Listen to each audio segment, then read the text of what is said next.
Yes, so that does look like everybody from the attendees list has been gone through. Thank you. Mayor Allen, you may start the meeting. Thank you, clerk and moderator, for organizing things. So I'll call the meeting to order. Can I have a mover and seconder to call the meeting to order, please? Councillor Moore, Councillor Ma Chapman, that the regular meeting of the Council of the Township of Springwater of September 1, 2021 come to order at 6:35 p.m. All those in favor? It's carried. Due to COVID-19, Council is taking the necessary steps to limit in-person meetings. As such, we are meeting electronically via Zoom, and you can watch the meeting live on the Township's website at www.springwater.ca.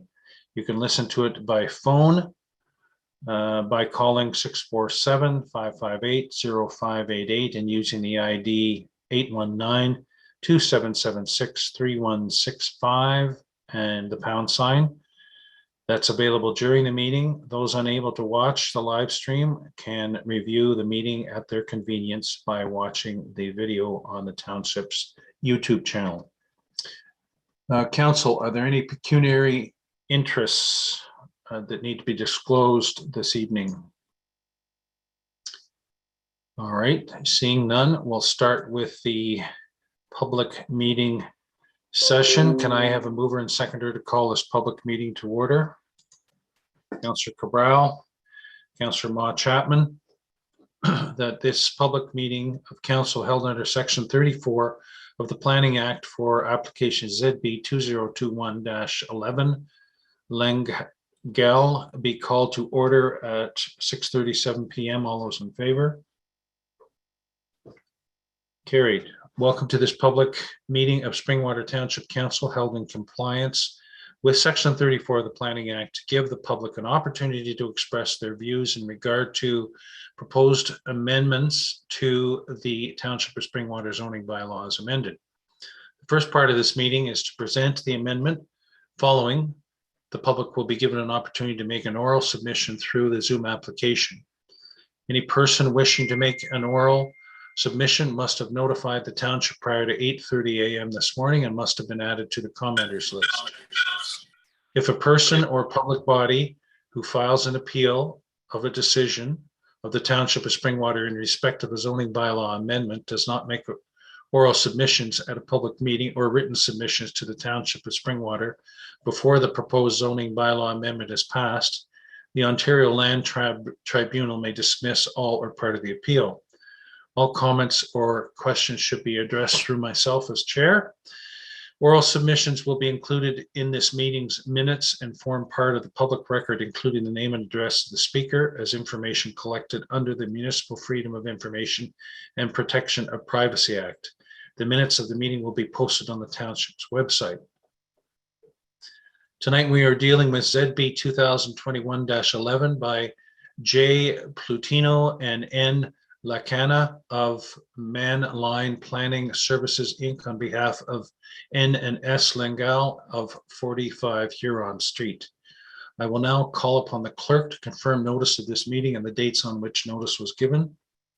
Notice of this public meeting was mailed on the 10th day of August 2021 to the owner of the subject lands and to the assessed owners of 31 properties in the Township of Springwater within 120 meters of the area to which the proposed amendment would apply, and to all persons and public bodies as prescribed under the Planning Act and its regulations.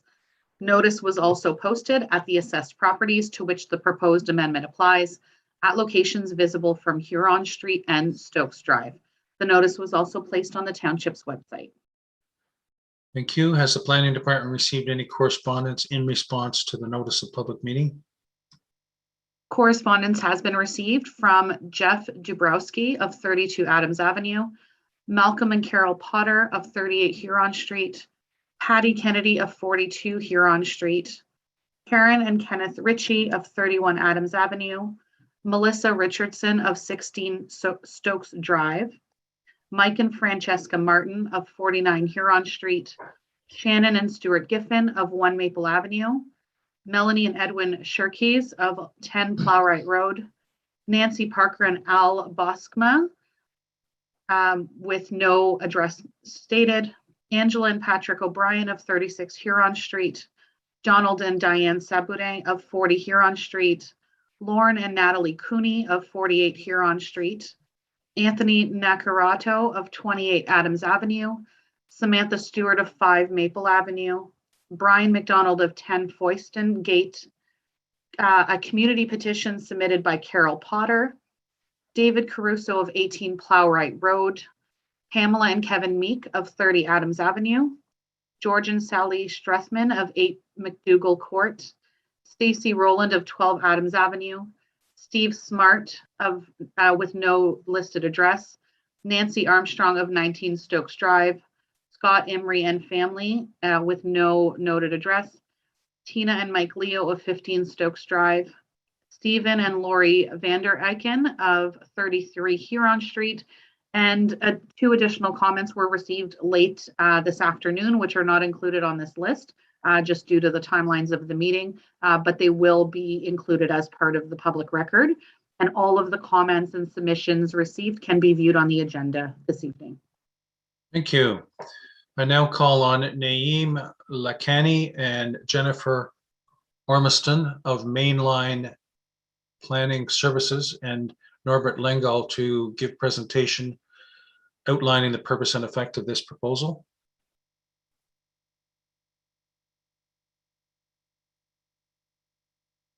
Thank you very much.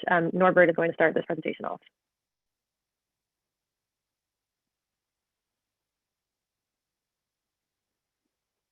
Good evening. My name is Norbert, and my wife Summer is here with me tonight. Many families in the beautiful community of Minising have been here for 20 plus years, while our family only 5. Wanted to take 5 minutes to share our story. My wife and I, with our 2 kids, Audrey, who is now 13, and Noah, now 10, moved to Minising in 2016 from a subdivision in Barrie to get away from the hustle and bustle and immerse ourselves in a beautiful community where we could build roots. Summer and I had previously lived in a small community in Innisfil, and we were looking for a similar town for us to raise our family. While living in Barrie, Summer and I tried for 3 years to add 1 more child to our family, but with limited success. At the same time, we were searching for a home in Minising, and we found the house at 45 Huron Street. Although it was small, we felt it would work for our little family.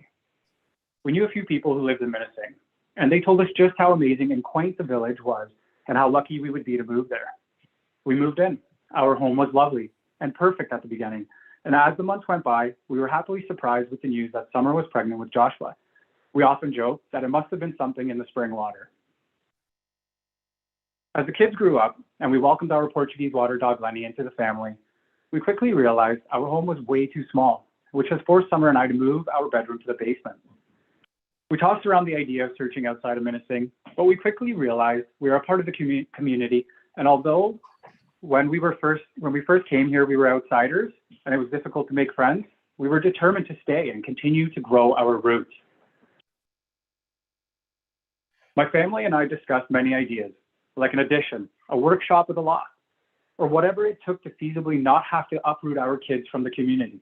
However, when we started to explore other options, it became clear. This property is unusually larger than every corner lot within the village, and upon further investigation, discovered it can sustain an individual dwelling. Many of you have lived in the community for 20 plus years and have raised children, know that raising kids is a full-time task.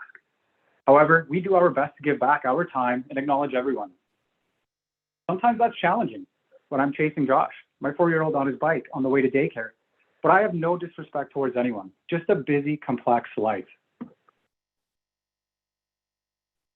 Yes, I understand the original families who have been here for 30 plus years have their reservations, but I know you'll get to know my values and love our family. Many of you, I may seem young, but Summer and I plan to retire here. This is our 30-year plan. We plan to retire here and hope, as our kids grow, to give more of our time to the community and all of the wonderful yearly events. We are a busy, hardworking family with a well-established business right here in Minising, which not only hires local contractors, but gives back to the local food bank, local toy drive, and Christmas cheer. Some of you may also know that Summer organizes a local non-profit volleyball league. In the past year, we purchased and renovated the old fire hall. And now that we have completed our renovations, We welcome all of you to come and enjoy a coffee. We're hoping to get to know more of our neighbors.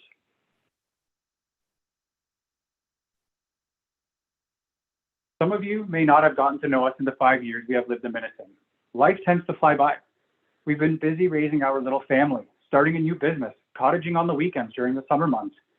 We may not have made many friends in the village yet, but our son, Noah, has made close friends in the village and at Minnesing Central. He's made it very clear that he does not want to move. Joshua, our 4-year-old, will be attending Minnesing Central for the first time this year. Our kids have enjoyed the YMCA for the past 2 years, and Joshua is looking forward to joining his big brother at Big Boy School, as he would call it. We have received a lot of personal attacks about our intentions to turn Minnesing into a ghetto. I can assure you that this will not happen. Our plan to build a beautiful home to match the designs of the neighborhood houses within the allowed municipal setbacks will not only raise the values of the surrounding homes, but have a much improved curb appeal than just a standalone workshop in the backyard. Summer and I have a strong personal and business philosophy, which is family and community come first. This is who we are and what we are trying to teach our children. It's disheartening to hear all of the negative chatter about us, what we stand for, and what we are trying to achieve. What we are trying to do for our family is not a malicious act, but simply trying to provide our family better accommodations in the community that our children have fallen in love with.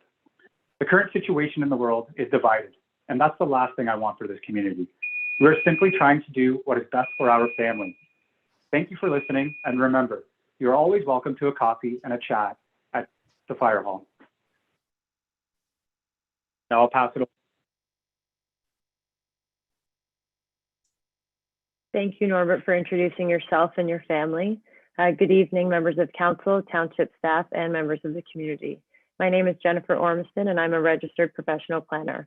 I'm also a planner at Mainline Planning Services, and we represent the owners on the subject property for the zoning bylaw amendment application.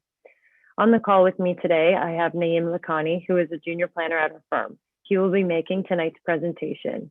Following the presentation, should council have any questions, we would be happy to address them. I'll now turn it over to Naeem. Thank you, Jennifer. Good evening, everyone. I'd like to start by just providing a bit of background and context for this application. A severance to divide the subject lot into 2 parcels was granted by the Ontario Lands Tribunal on June 15th of this year. A condition of this severance was to bring the lots into conformity with the zoning bylaw. Accordingly, this application is simply a housekeeping bylaw amendment to 1, recognize the existing lot area deficiency for the 2 newly created lots, and 2, to continue to recognize Huron Street as the technical frontage of the retained lot as it has always been. We do understand that there are concerns from the community with regards to the creation of an additional lot. We would like to take this opportunity to emphasize that the severance to create the additional lot has already been granted. This application is solely to deal with the 2 deficiencies that were previously mentioned. We have been working closely with planning staff to ensure that the proposal is supportable from a planning perspective and will continue to do so. As can be seen in this image, the width of the newly proposed lot and the setback of the house is exactly in line with the character of the lots and houses surrounding the subject parcel. This site sketch further shows that the proposed house not only maintains all the setback requirements of the zoning bylaw, but goes beyond what is required. This image shows a rendering that will closely resemble the house that is being proposed on the severed lot. Again, all the minimum setback requirements of the bylaw are either met or exceeded. I would like to close by just saying that the purpose of this application is to build a new home to accommodate Norbert and Summer Lengyel's growing family. As Norbert has so eloquently put, his family has been an active part of the Minnesing community for 5 years and have every intention of continuing to be a part of this community for the long run. I'd like to thank members of council, township staff, and members of the community for their time. And as Jennifer mentioned, if council has any questions, we would be happy to address them. Thank you. Thank you. Can you put it full screen, please, again?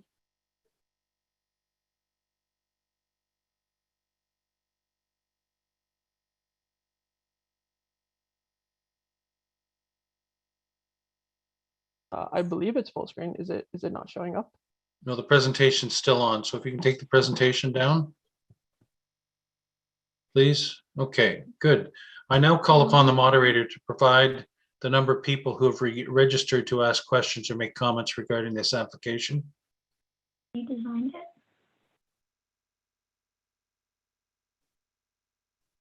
Thank you, Mayor Allen. There are 3 commenters registered to make an oral submission in regard to this application. So we have the first commentator as Carol Potter of 38 Huron Street is the first commenter. Carol, you may now address the mayor and council with your questions and comments. Carol, if you are online, please let us know because we don't see your number here or your name.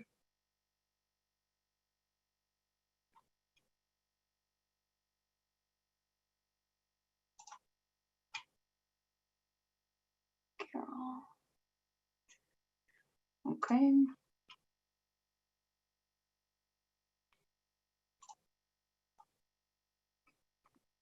Carol Potter of 38 Huron Street, if you are on this call, please advise us so we can allow you to make comments.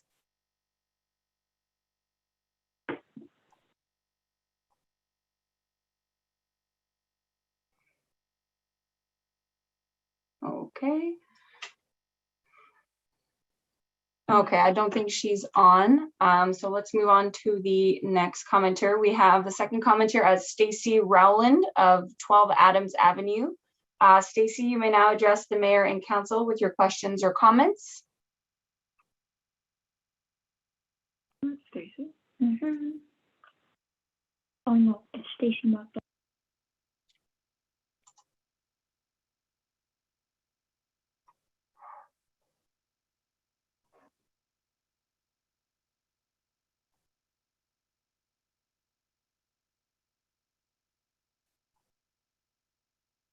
Stacy Rowland, are you present in this phone call currently? If you are, please let us know so we can allow you to speak.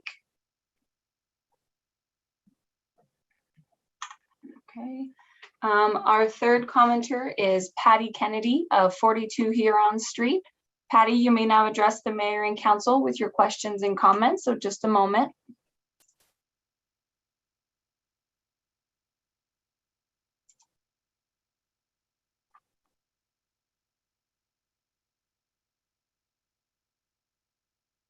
One second, I see Deputy Mayor Coughlin has requested to speak.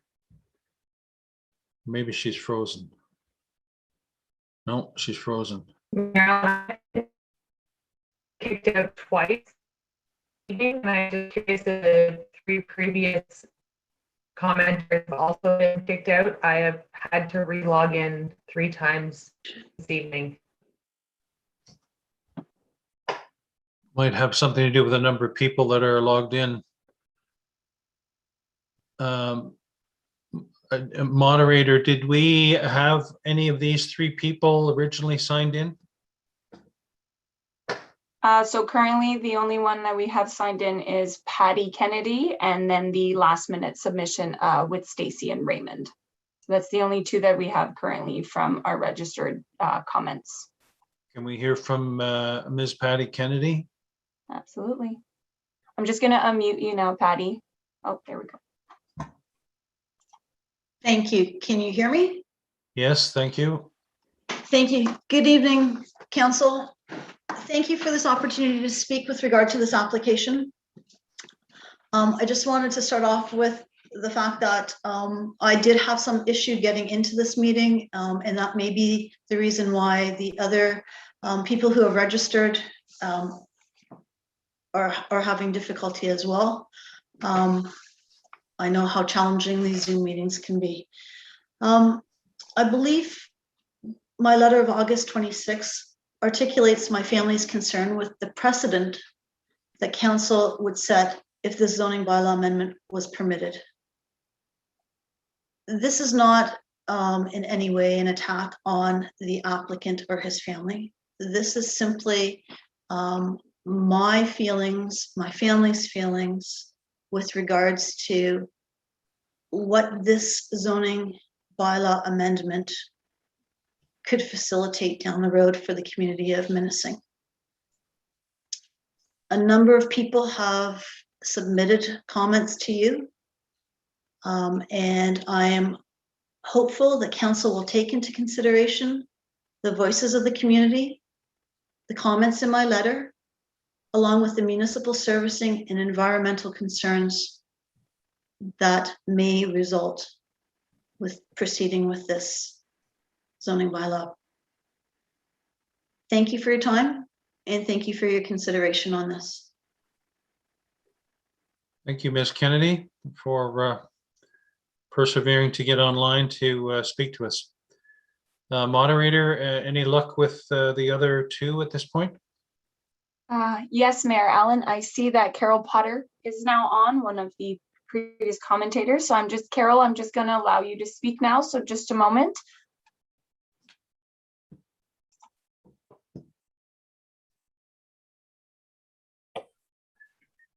Thank you very much for the invitation. I'm sorry I was on the wrong meeting. I think I was on your previous meeting. So I apologize, I've missed the beginning. But I'm part of this meeting to show my opposition to the zoning bylaw of 5,000. I've lived in Menacing for 28 years. I'm an original owner from Hedburn Homes. And we've loved the village for 28 years. And this is why I'm opposing this severed lot.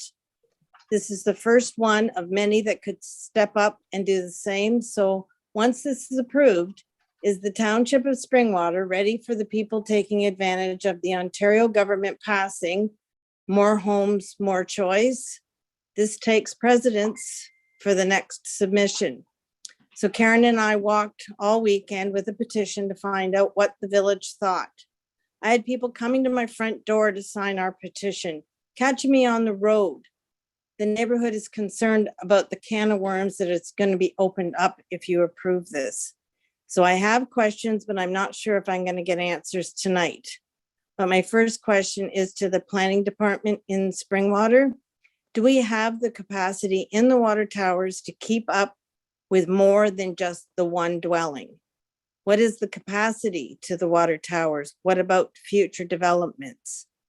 And also, when I was looking at that new home, what's the distance from the property line on 5 Stokes and to the new dwelling? It says 8.7. Is that feet or meters? And the house doesn't seem to have a garage. Will there be one added? So I've read all the letters of opposition sent to Springwater Township from my fellow neighbors, and I want you to know that I'm standing beside them 100%. So please take the time to have a really good look at the submission and what is going to go forward, because I feel that we're a village, not a city, and I don't want Menacing to turn into a city. And thank you very much for listening. Thank you, Ms. Potter. Director Spagnol, of those points that were raised, can we add any comment at this point in time? Thank you, Mayor Allen. As noted in the presentation, the consideration of the severance and a lot of the aspects raised within the comments were considered through the severance application that went and was considered by the Ontario Land Tribunal. Capacity for water was confirmed through that process. As far as staff goes, staff would have to provide a further report to verify the distance as mentioned in Ms. Potter's presentation, and also look for the distance from the house from 5 Stokes. What will happen as part of this process is staff will have to take into account the comments, and the applicants will have to address the comments and concerns. And then staff will be following up with a report to either recommend refusal or approval of the zoning bylaw amendment. But on the capacity front, I can confirm that water was confirmed for this residential lot. And there wasn't any issues raised through Ainley's comments through the consent process. Thank you.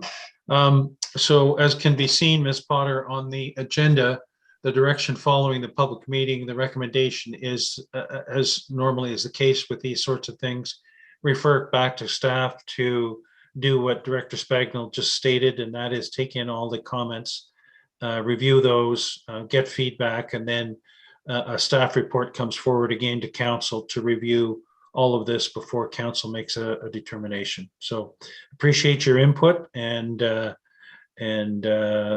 the process that will be happening. Thank you very much. Thank you. Moderator, has Ms. Rowland been able to sign in? Hi, thank you. So we haven't had anything for Stacy Rowland. We do have an additional last minute addition for the oral submission. So I have Stacy and Raymond here who joined in. So Stacy, you may now address the mayor and council with your questions and comments. I'm just going to ask to unmute, and then you can do so. So remember, on your end, it's *6. Can I ask the address, full name and address, please?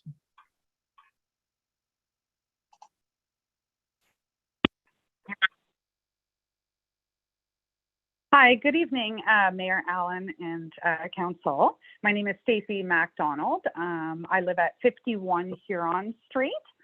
I live here with Raymond Foster, also at 51 Huron Street.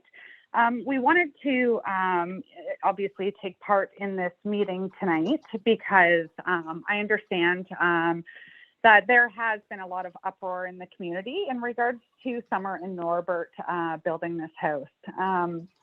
You know, Summer and Norbert are a fantastic family. They're very, very well liked. As a matter of fact, their son is now my son's best friend. And we've looked at all different aspects of this property getting built. And, you know, we do not object at all to it being built. There looks like there's plenty of room. It looks like there's enough room to accommodate it. As it was mentioned previously, I think by the planners, they specified that it is an unusually large lot. To take note, I mean, it looks like there should have been at one point a number 3 on that street, and there is not one. And I'm not too sure if there's any history there in regards to possibly a house was supposed to be built there in the past and then wasn't, because it does skip number 3 and go to 5. In regards to the water issue, you know, we're unfamiliar with that, but I don't believe that this one property is going to impact our water. Norbert also is a very experienced builder, and he would build something beautiful, and it would definitely increase the value, not only of, you know, the people on that street, but in the community. The problem is Minising is a very well-liked community, and we are running out of room for families to be able to grow. And I've been in Minising since I was 12 years old. I moved here when I was 12, and then as I got older, I moved into Barrie, and I find myself back out here. It is a great community to live in. And like I have with Ray, we've had a wonderful opportunity to grow our family here and raise them. And I think that, it's really unfortunate the negativity that has, gone around surrounding this. Something like this should definitely not cause a divide. When you look at the situation and you look at the property, there's plenty of room for this house to go.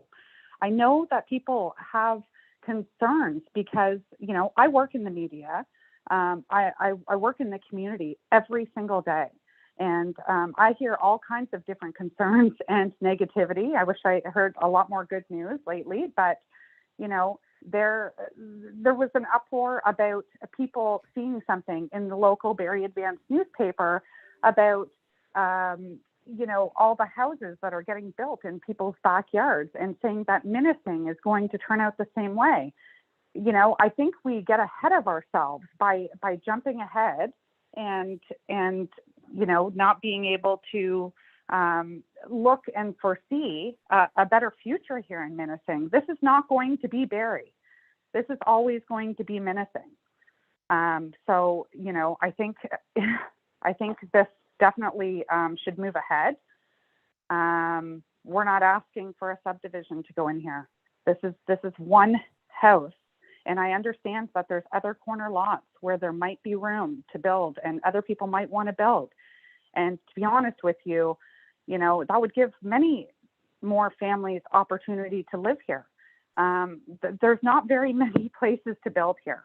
There's not enough room available. So this is not going to be a subdivision, okay? This is going to be one house. And if other people who live on corner lots want to bring applications forward and they have additional property, those too could be possible opportunities for them down the road and for other families to be able to live here and have a family. I know that in the past this has been, maybe people have considered it to be a retirement community. That's been mentioned, but it's not a retirement community. Younger families like myself are moving out here to get out of the city, to be able to have our children be able to go to a locally safe school and, live in a quieter area where, like Norbert mentioned, it's not a, hustle and bustle all the time. There's families that want a quieter lifestyle. So I don't object. I feel that this should definitely move ahead. I thank you so much for your time. Sorry, I've kind of run on here. But Raymond Foster would also like to speak in regards to that. We have others that want to speak. I think we've gotten your opinions. So unless there's anything new that can be brought up, then we'll move on. Wonderful. Thank you so much, Mayor Allen. Thank you. Thank you, Council. I see Ms. Potter's hand is up again, or virtual hand. Some last words, Ms. Potter? Yes, I just wanted to let you know that Stacy Rowland had an emergency and I apologize that she wasn't able to make it. Okay, thank you. Thank you all. All right, moving on to council members. Any questions, comments regarding this application? Councillor Cabral. Thank you, Mayor Allen. I was wondering if I might call upon the director to provide us with a bit of a path on this application and how we arrived here today, if that's possible. Okay. I think it just might provide a bit more context on the whole thing. Okay, thank you, Director Spagnell. Thank you, Mayor Allen. Through you to Councillor Cabral. An application for severance was submitted by the Langills on the property. The severance really splits the property into two pieces of having an area of 1,090 square meters. The Committee of Adjustment considered the applications, and the applications were refused by the Committee of Adjustment. The Langills then appealed the applications to the Local Planning Appeal Tribunal, now referred to as the Ontario Land Tribunal, at which point the Ontario Land Tribunal upheld the appeal and approved the severance of these lands on condition that a zoning bylaw amendment or minor variance was obtained for the reduction of the deficiency in lot areas.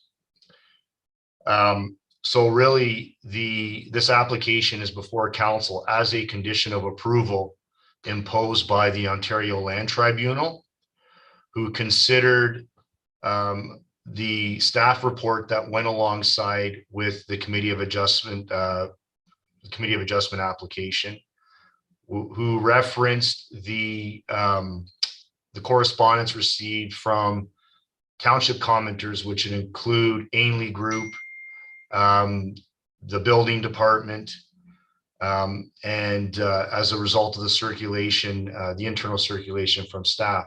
So really, this is a condition of approval that was established through the decision of the Ontario Land Tribunal.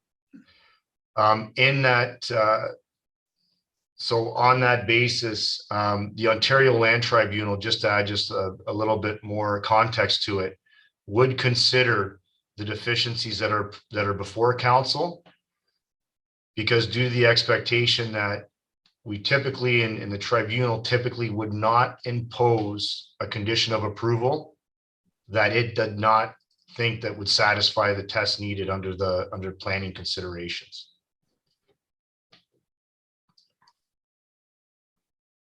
The Committee of Adjustments did not accept this on what basis, please remind us? Mayor Allen, the Committee of Adjustment did not accept this on the basis that it did not conform with the official plan policies and that it did not represent infill, is my understanding from my recollection, or intensification. Okay, sorry, go ahead.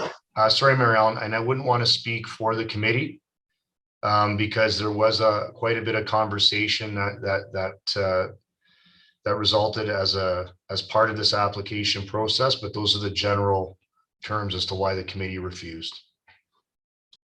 Okay, thank you. Councillor Maude Chapman. Thank you, Mayor Allen. As you know, I live in Minisink, so I'm partial to both sides. So I'm trying to be in the middle. My concern is just the lot sizes and the precedent of what this would cause. I know it's only one house, but there's others thinking the same thing. That's just hearsay. It is not just within Minisink. If we change the zoning to a lot smaller lot, I believe the lot to the right of them will be the property line is a lot smaller, if I remember from before, closer than the property line that is now. I just think it is a set of bad precedents within the township of Springwater, not just Minisink. I believe we have 15 corner lots in Minisink, so I know each lot is per basis. But we do have to look at all the comments that were handed in and increase traffic. I know the waters, as Director Sprague said, that it's fine, but there's other elements to that, like the traffic. I know the school could accommodate. I know it's one house, but I'm just thinking of the future. More people will bring forth theirs, and we do have to look at the comments of all the residents, and we do have to look at community adjustments in their refusal and take a look at that when we refer back to staff. Thank you. Other comments, council?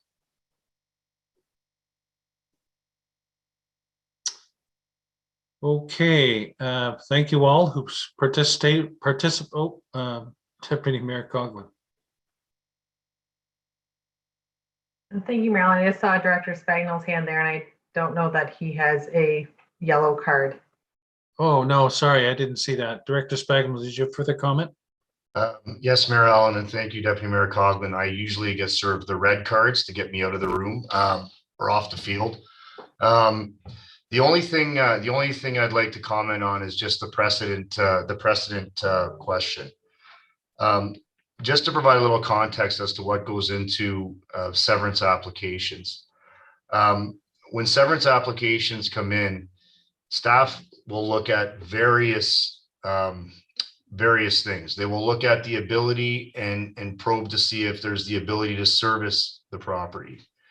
They will take a look at what the surrounding conditions are. They will take a look at servicing.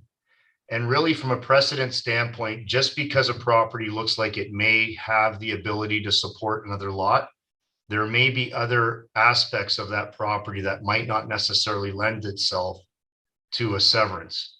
So the question of precedence really doesn't come up because each application has to be considered on its own merits based on what is being presented as part of that application process. And that's just in a nutshell what staff and the township, various township departments would look at when these applications come in. So I just would like to clarify that there is really no precedent on these types of things because in practical terms, there's many different factors that are considered prior to a staff recommendation for approval and on the flip side for refusal. Okay, thank you, Director Spagnell. So again, thank you to all who participated in this public meeting with respect to the proposed zoning bylaw amendment and for showing interest in this matter. Can I have a mover and seconder to adjourn this public meeting? Councillor Ma, Councillor Moore, that this public meeting of council held under Section 34 of the Planning Act for application ZB 2021-11, Lengal, does now adjourn at 7:15 p.m. All those in favor? That is carried.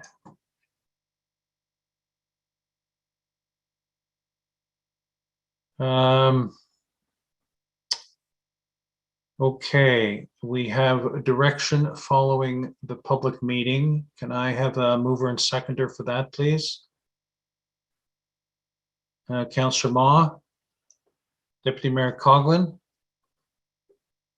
that council, having held a public meeting in accordance with Section 34 of the Planning Act, RSO 1990 P13 as amended on zoning bylaw amendment application ZB 2021-11 by N. Lengal, having noted correspondence and input received, direct that the application be referred back to staff. All those in favor? That is carried. Thank you all. Moving on to item number 5 on the agenda, deputations and presentations. We have a deputation requesting support of a ministerial zoning order regarding Snow Valley Yorkwood Limited, presented by Celeste Phillips of Celeste Phillips Planning, Inc. I'll now call upon Celeste Phillips to provide a presentation requesting support of council. Hello, Mayor Allen, Deputy Mayor Coughlin, members of council, staff, and the public. Hopefully you can hear me fine. Yes, we can. Great, thank you. I am a land use planning consultant. I'm representing Snow Valley Yorkwood Limited. With me this evening, and this is some of the mysteries and challenges of Zoom. I don't know how to get my picture off the Zoom. And Brian Smith, who's with us today, is listed under my name, so he may be speaking as well. Also, Ron Sheardown and Norm Godfrey are here this evening. So I'll just start the presentation.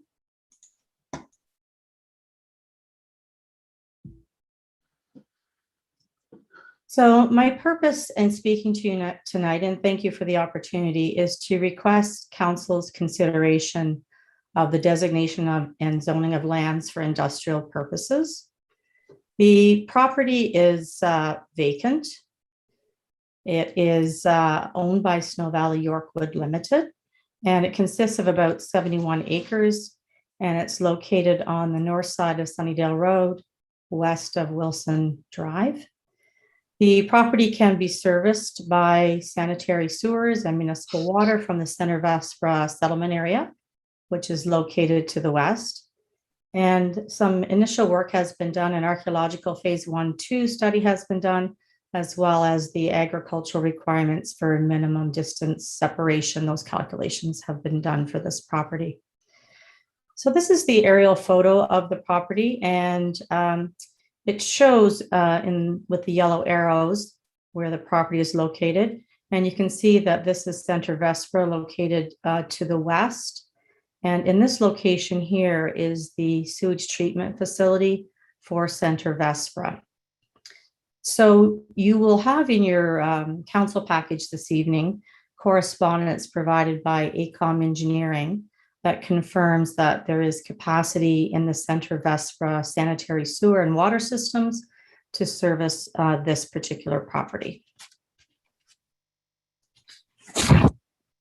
So in reviewing Springwater's economic development opportunities, we had a look at the availability of serviced industrial lands, and a summary is provided in your Springwater information sheets. And it's notable that there are no municipal services available in the Bertram Industrial Park, the Snow Valley lands, Hillsdale, and the Penetanguishene Road industrial lands. And the time frame for industrial lands in Midhurst is unknown. And so from our research, We know that there's an immediate need for serviced industrial lands in the county of Simcoe, and in particular in Springwater Township. So we took the opportunity to prepare a concept plan, which I'm showing on the screen now, which shows 29 2-acre lots on a municipal roadway. And again, Sunnydale Road is along the bottom of the slide. Wilson is on the right-hand side of the slide. And this is an opportunity for the municipality to have fully serviced industrial lots in your township. A second option is to combine lots to create a 25-acre parcel in this location, along with 18 2-acre lots alongside a cul-de-sac roadway. The Horman TNR group from Germany has indicated an interest in establishing a manufacturing plant on this 25-acre parcel. And they are currently operating from a leased facility in Barrie, which is inadequate for their needs. The president of TNR Canada, Marcus von Redden, is not able to attend this evening, but he has asked that I read the following to you. Dear council members, and this is on TNR Horman's letterhead, and this, as I mentioned, is a German company. Dear council members, we are very excited to share with you that TNR Doors is planning to expand significantly in the next few years by investing into our customers, people, and operations. Our foreseen business growth in Canada, the United States, and internationally is substantial within the next 3 years and more to follow. To support that business growth, one of our initiatives is the launch of a fully redesigned generation of our door offering, and to cross-sell more product lines from sister manufacturing plants in North America here in Canada. Therefore, we have decided to build a new manufacturing plant of 175,000 square feet and to double the size in an expansion, which leaves room for future growth because efficiencies and productivity will increase. Future automation will be required and is under evaluation to vertically integrate. Together with local colleges and with the Horman Group of Germany, we will evaluate concepts which will be incorporated into our evaluation process of machinery requirements and plant expansion. Due to the limited industrially zoned land in our neighborhood, we are desperately looking for partners to develop industrial land within the next few months. With expansion and growth comes employment and growth of the workforce, which is foreseen to grow at least 20 to 30% over the course of 5 years. In addition to that, we want to build a stronger relationship with graduates from local colleges to work for us in the future and strengthen our relationship with Georgian College. On a provincial level, we collaborate with Employment Ontario and similar programs and continually discuss viable options as to how to be supported provincially. With that, I'd like to thank you for listening to our needs, and we feel that your support is required to collaborate in the region successfully in the future, as you are an integral part of our future success here and for the local community.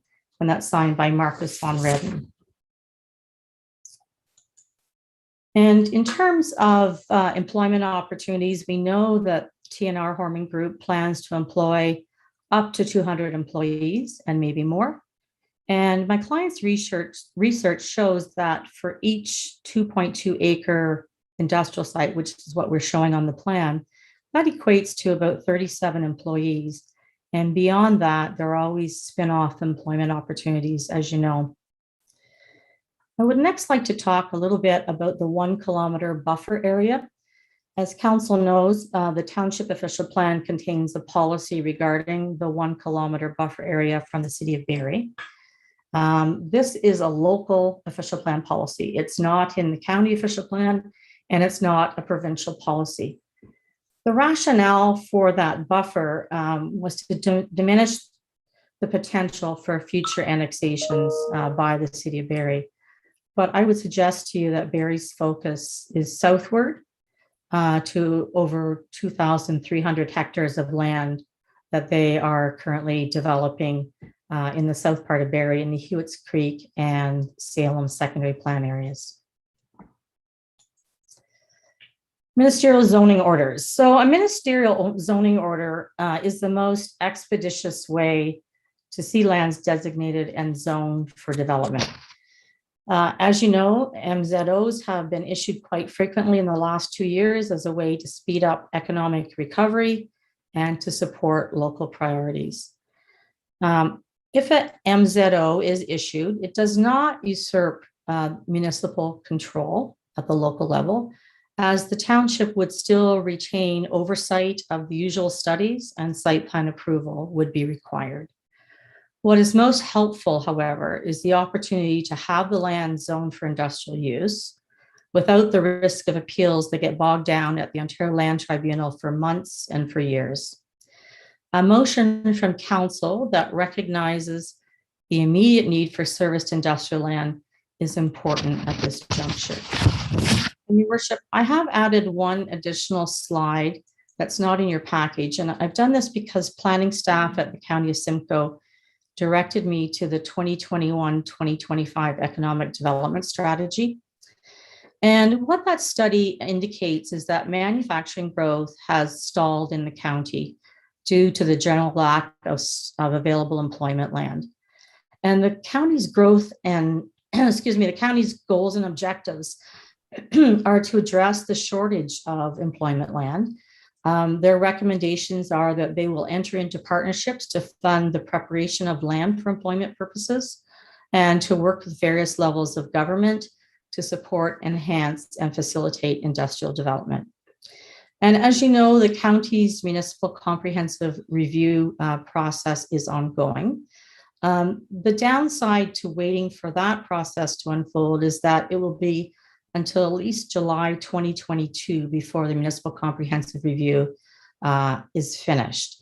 So as there is an immediate need, on behalf of Snow Valley, Snow Valley Yorkwood Limited, I am respectfully requesting council support in the form of a motion that recognizes that there's an immediate need for service industrial land and that supports the designation and zoning of the Snow Valley Yorkwood lands for industrial purposes. And with that, I thank you for the opportunity. Thank you, Ms. Phillips, for the presentation. Can I get a mover and seconder to get this on the floor for discussion, please? Councillor Cabral and Councillor Moore. All right, I'll open this up to discussion. Questions? Councillor Hannah. Thank you, Mayor. I did receive a couple of telephone conversations with Mr. Smith. My suggestion was that he do a deputation before council.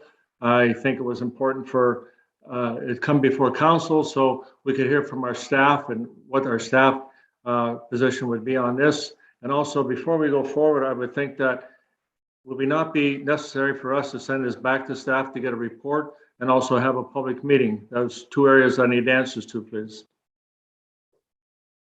Okay, Director Spagnell.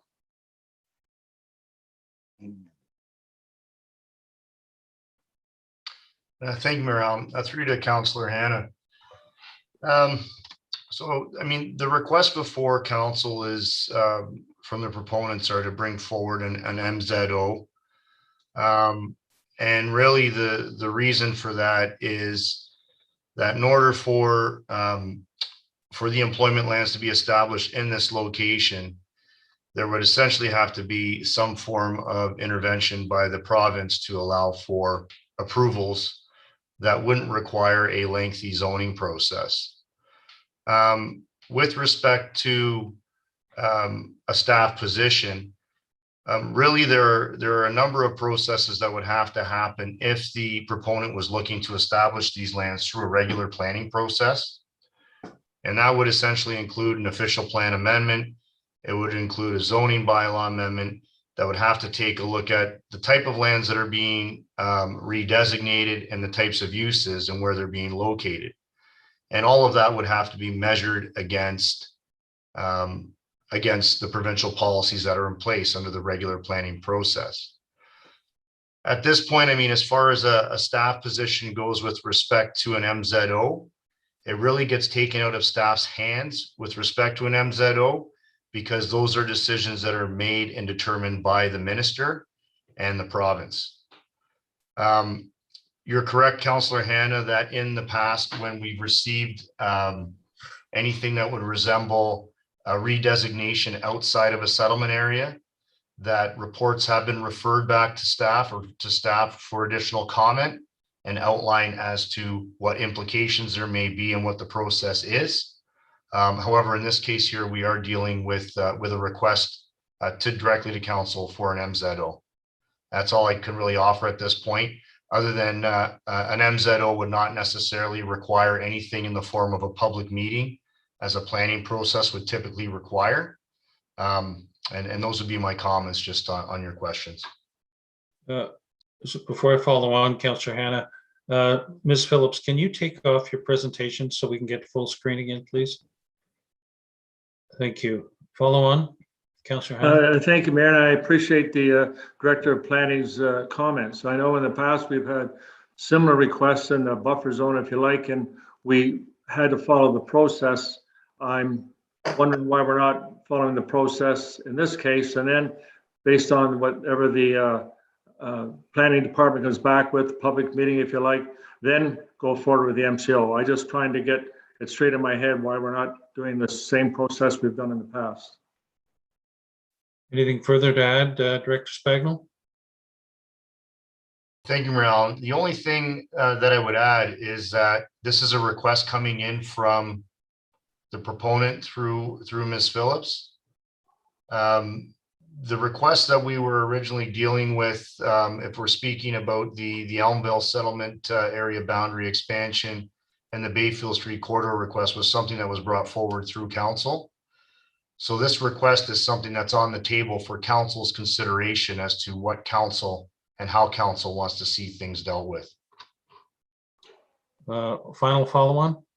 Thank you. We did have a deputation from an organization that wanted to build a 150-bed end-of-life facility on Bayfield Street, and they did make a deputation as well, and that didn't go forward. Director Spagnell? Thank you, Marilyn, through to Councillor Hanna. I think it's important to note that when these requests come forward by way of delegation, staff are directed by council, and those proponents will act based on the comments that are provided by council. And it's really their application and their request to carry forward through whatever process they're going to do. So, you know, from staff's perspective, staff can provide comment, and at the end of the day, it's up to the proponent to carry forward with the process that they see fit. Okay. Thank Councillor you. Cabral. Councillor Cabral, then Deputy Mayor Coughlin. Thank you, Mayor Allen. Thank you for the presentation too, Ms. Phillips. These minister's zoning orders are used, as a matter of fact, they're quite controversial right now. There's a lot of discussion. There's a lot in the news about them since the provincial government has issued a number of them. There is obviously some value in them, but the history on them suggests that they were originally brought about in order for unincorporated municipalities so that the province could step in and direct development in those areas by using the minister's zoning orders. In the last number of years, as a matter of fact, up until about 1993, there was on average 1 or 2 per year. In the last couple of years, I believe the number is over 60. And these are used, and I never ever saw in any of the articles that I read, folks, where they talked about industrial lands. These have been primarily used for housing developments, affordable housing, seniors' homes, and long care term homes. That's where these are put in place. I'd like to also bring to mind the Environmental Recovery Resource Center going in here in Springwater. And the reason I bring that up is that is one that actually seems to fit the criteria. We need it. It's beneficial to the community. It was a priority for Simcoe County, yet they were not awarded a minister's zoning order. The other aspect here is that this location is smack dab in the middle of residential, outside of the A1 agricultural land, which the provincial policy statement says we shouldn't be messing with. It also does affect the residents of Barrie itself. There's a significant number of people just across the road on Sunnydale whose backyards are basically going to be looking into an industrial area. And quite frankly, this is not the right spot for it. And to the comment regarding we would have serviced industrial land in Springwater Township, if I recall correctly, there is a proposal on Snow Valley Road to do exactly that at Ann Street and Snow Valley. A presentation was made before council where they were going to have fully serviced industrial parcels of land there. I don't see this as something that's emergent. It's not imminent. I don't see any reason why we should be bypassing the normal scope of how things would proceed. And that would entail actually making presentation and asking to have A1 agricultural land zoned to industrial. And there's no real access in and out of there. Sunnydale Road is a fairly main thoroughfare, but it's certainly not close to any of the major highways. It's not close to Highway 400 or the 400 extension for that matter. And we do have some lands in those areas that may be suitable and be readily accessible. The other thing is you've got all of these new residential units going in there, as well as Stone Manor currently in existence, who have absolutely no idea that this is going on. Unlike the Elmvale Seniors residents, where they actually had a number of community meetings. They had the community behind them 100%. They had residents in Elmvale that were going to the meetings as well as us. They made several attempts to find property within Elmvale itself before they decided to look at a ministerial zoning order. And it was actually council that wanted to help move that forward. I don't see any pressing reason for council to seek out a ministerial zoning order for an industrial parcel of land. If they only give out 30, I can well imagine that there are thousands of other people or developers that are looking to develop an industrial piece of land that are following the regular process to do so. I just do not see the urgency in moving forward. And I think it would just basically say, don't bother dealing with our planning department. Just have us support your application for a minister's zoning order. So I am not able to support this at all. I apologize, but I cannot support this. Okay, thank you. Deputy Mayor Coughlin. Thank you, Marilyn. I have an amendment to put forward this. You're breaking up, Deputy Mayor. And I'm willing to hold. We couldn't hear that. You're freezing. Try My again. apologies, Marilyn. Can you hear me now? Yes. Thank you, Marilyn. Start again. I have an amendment to put forward. However, if there are other members of council who wish to speak to the issue prior to the amendment, I'm willing to hold. Anybody else want to make a comment with respect to this? Go ahead with your proposed amendment. Oh, Councillor Ma. Thank you, Marilyn. Sorry, it's a little late getting my card up. I like this idea. I like where we bring more industrial to our township, because we have very lack of it. And if companies are looking for land and we have it, and we need to bypass some stuff, I totally support this, and I think once the Minister secondary plan it's on its way, more people will need. Maybe looking for closer jobs. It's right on the borderline of Barrie. They can go down Wilson Drive to the 400. So I do support this application. Thank you. Certainly, this door manufacturer has looked at different properties in Springwater to try to bring their business to Springwater. And they were looking up in the Hillsdale area, but a challenge there was getting their employees to be able to travel to that location. So, Councillor Moore. Thank you, Mayor Allen. Through you to Director Spagnell, I'd like to ask how much industrial land is currently available in Springwater, and what work has already been done as part of the official plan review process and related to that. Director Spagnell. Thank you, Mayor Allen. Through to Councillor Moore. The number that is out there for industrial land really sits around anywhere from 156 hectares to about 200 hectares of land. Now, that's spread across multiple settlement areas. That does not consider the ability to service those lands. And it does not consider whether or not those lands are in the proper location to be able to support employment. That's more of an aggregate number that was picked up as part of a land designation review that was completed by the township through its growth management strategy. Follow on.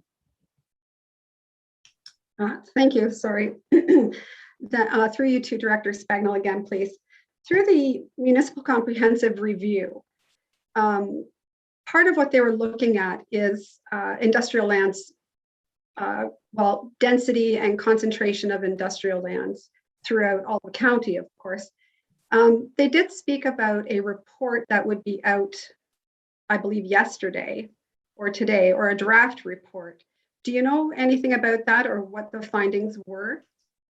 I don't think there's a draft report that's been, sorry, Mayor Allen, through you to Councillor Moore. I don't think that there's been a draft report that's been released. The county is going through the process of a land needs analysis where they're taking a look at the amount of land that's available for residential purposes. And as part of that, you're correct, they're looking at land that is available for industrial purposes. When that report is released, what it will do is it'll outline whether or not there's any shortfalls for industrial land, and identify where those shortfalls may be from a geographic standpoint in the county, and itemize exactly how much land, industrial land, is needed to support and provide a certain number of jobs for the residential population that is coming to the county up to the year of 2051. Now, the one thing that I could hone in on is when the reference to the economic development strategy that the county completed, which speaks to a shortage in service industrial land. I can confirm that that is the case in many areas around the county, and of course in the municipality, as there's only a few places in the municipality where there's fully serviced industrial land, and that would be in Elmville, and the majority of those properties are currently being utilized. Okay, thank you. Deputy Mayor Coughlin. Thank you, Mayor Allen, and if it pleases Council, I would like to put forward an amendment this evening further to receiving the delegation, further to Councillor Hannah's points of keeping consistency with what we have done for applications or intentions in the past, much like Councillor Ritchie's brought forward through Elmville, and further to Councillor Moore and Councillor Chapman's points this evening.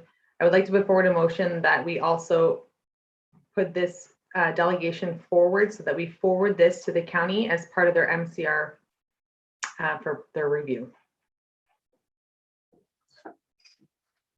Okay, and do we have a seconder for that motion? Councillor Moore? Discussion with respect to this? Councillor Cabral? Thank you, Mayor Allen. You know, industrial land and jobs means a lot. And I get that. But it has to be in a location that's appropriate to the circumstances. I think residents of Springwater Township have a right to know what's being proposed and what's going on, whereas a minister's zoning order simply will allow it to happen. I think that this tends to open the door to any developer that wants to come before a municipal council. We're not the first one it's happened to. As a matter of fact, it's gone on in Durham recently. They asked staff to propose a series of questions for the minister as to what criteria goes into determining when a minister's zoning order will be issued.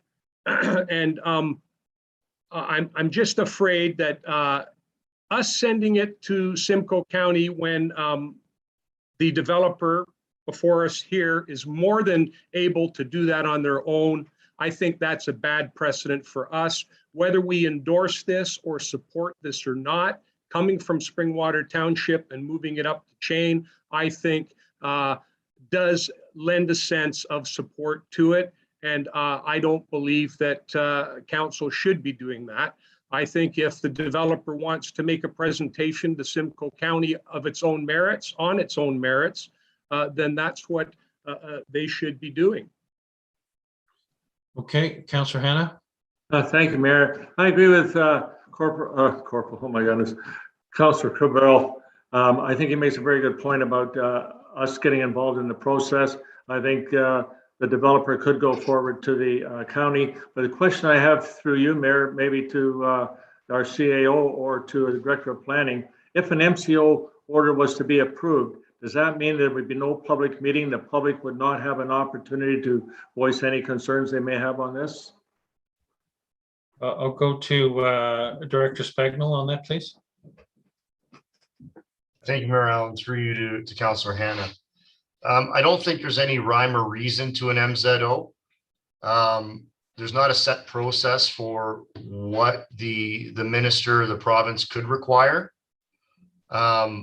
So, you know, to speculate whether or not it would, you know, remove the need or the ability to have a public meeting of some sort really comes down to what's written in that particular MZO. Now, I can say that as far as the ones that I've seen, I haven't seen that requirement put in place, but who's to say that that couldn't be included in MZO? I just haven't seen it. I couldn't really speculate or comment as to whether or not the ministry or the province would require that. Follow on. Just a comment, I would be concerned that we're relinquish our responsibility we have to the taxpayers and the residents of Springwater if we don't give them the opportunity to have a public meeting. Okay, Deputy Mayor Coughlin. Thank you, Mayor Allen. And the intention of the motion I put before council is not to placate or to bypass any public input in this. The intention of this is to simply move it forward. And further to Councillor Cabral's points, in discussions earlier with Councillor Cabral, I believed that the wording of forwarding this request to the county was appeasable to Councillor Cabral. So my apologies if the wording that I put forward is not similar or to your liking. However, I was hopeful that this amendment this evening would be to council's liking. So I'm hopeful that this amendment that is now forward before us, moved by myself and seconded by Councillor Moore, can be voted upon. Okay, all right. Let's take it to vote then. Councillor Ritchie. Thank you, Mayor Allen. I had a question to the Director of Planning, Director Spagnell. In this property that we're talking about, the zoning order, if this was to go ahead, I mean, would this take away any allocation that the county has set out for the rest of the municipality, like for lands up in our area or other areas of the township? Like, are we using it all up with this particular piece of property? And we go to look at another piece of property, say up in the north area, we won't be able to do it because we've already given it all up. So are we giving away all our allocation if there is allocation? Is there any answer to that? Thank you, Mayor Allen, through to Councillor Ritchie. So I guess the first thing is lands that are currently designated for industrial employment uses are designated and zoned for that purpose. So technically speaking, those can't be removed, and this proposal wouldn't remove any of those. Now, really, the basis for the question is how much land is required to provide for the number of jobs related to the population coming in. All of that will have to be determined through the county's process, where they're doing a land needs assessment to take a look at how much industrial land is currently provided or in place for each municipality, and determine how much is required to meet your accommodated growth, and to determine how many jobs and what the acreage is, or how much lands need to be designated for employment. So a lot of that work is being conducted by the county just to see if there's any shortfalls in any specific areas. Now, that said, the county could take a look at the municipality and say that we have too much industrial land. And that basis, on that basis, then we don't have the ability to ask for any more. Or the county could come back and say that we don't have enough industrial land for the amount of residential population that's coming in. And on that basis, we might have the requirement, or we might be able to ask for more. So really that all lends itself to what the county's land needs assessment, what the results of the land needs assessment is. And ultimately, by adding more, it could detract from where we can put lands elsewhere, or it just may be an additional to what we have currently as part of our industrial land supply. So to answer that question, it could have that impact, or it could just be additional employment lands added to the current supply.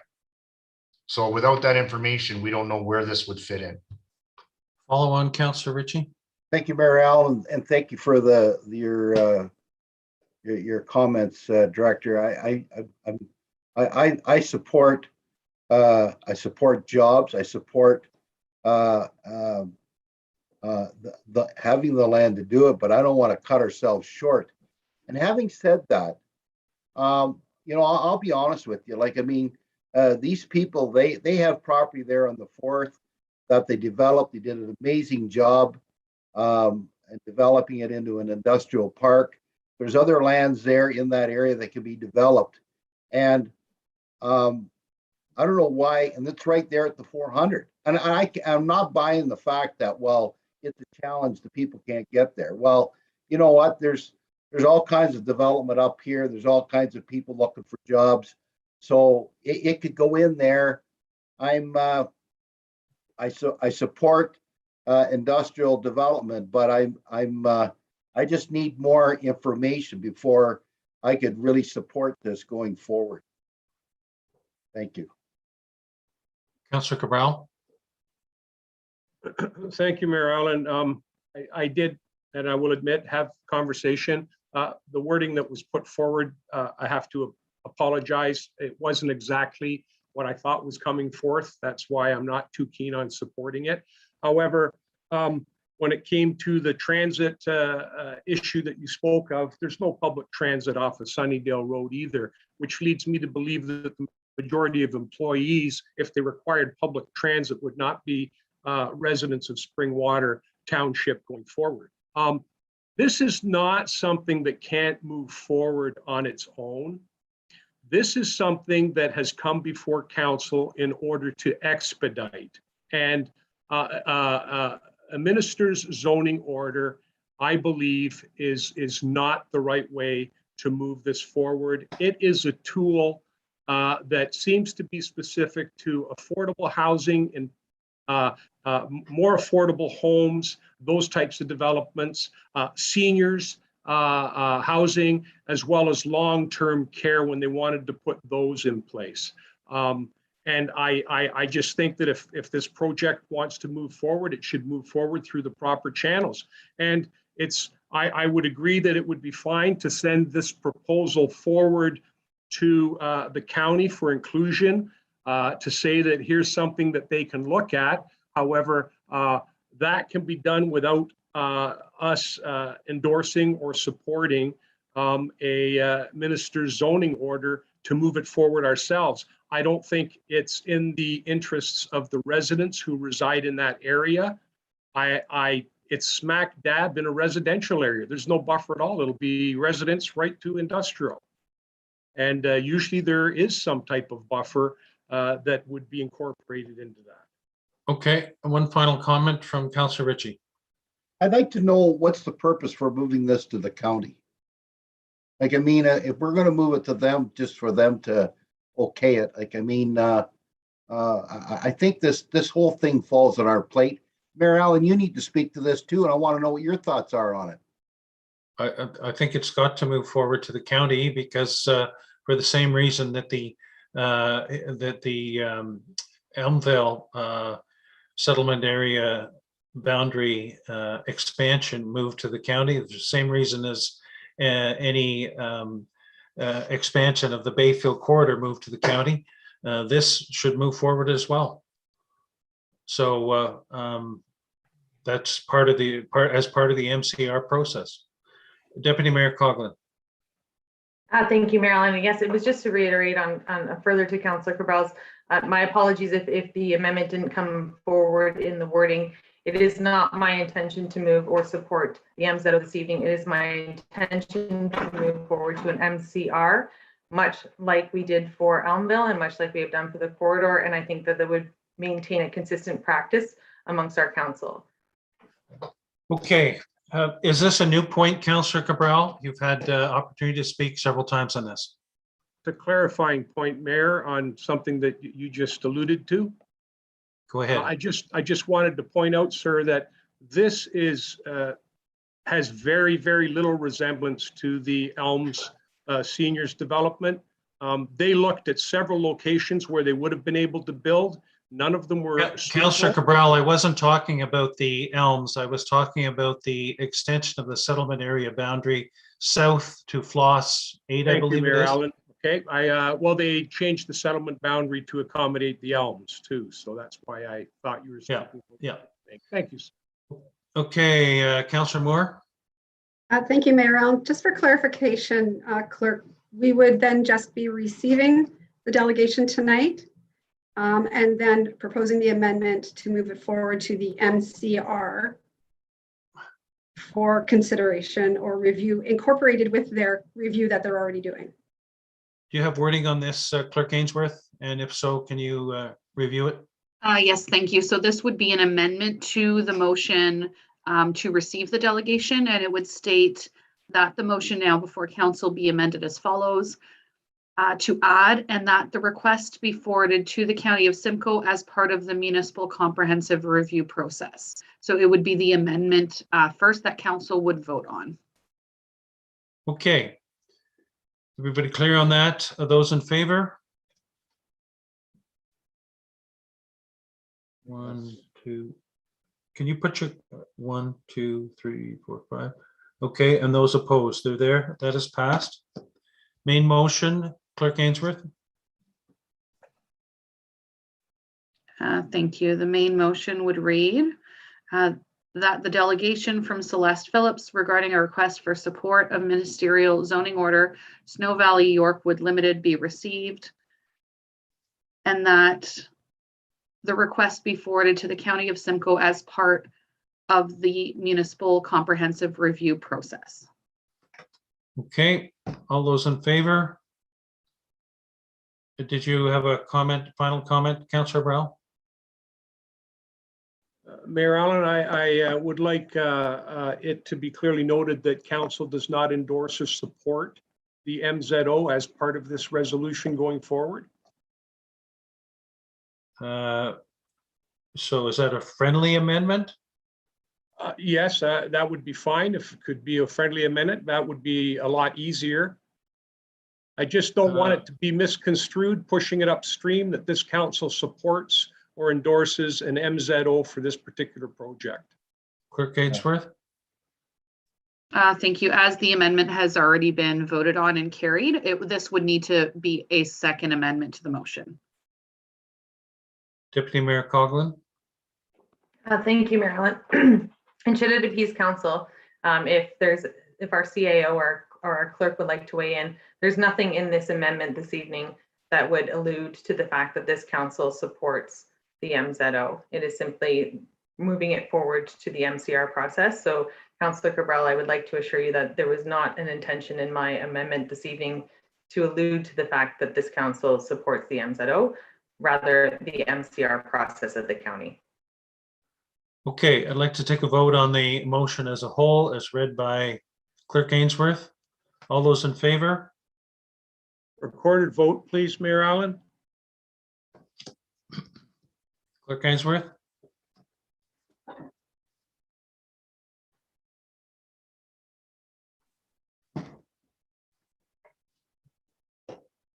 Thank you. When I state your name, please state yes or no.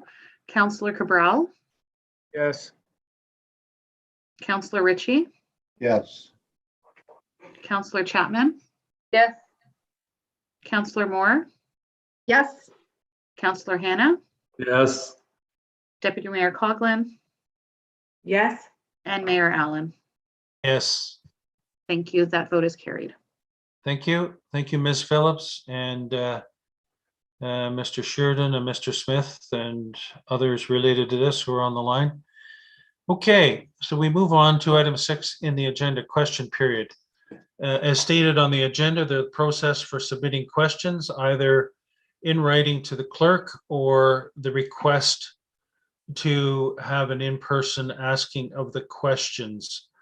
A time frame and details are on the agenda. Clerk Ainsworth, have there been any submissions received?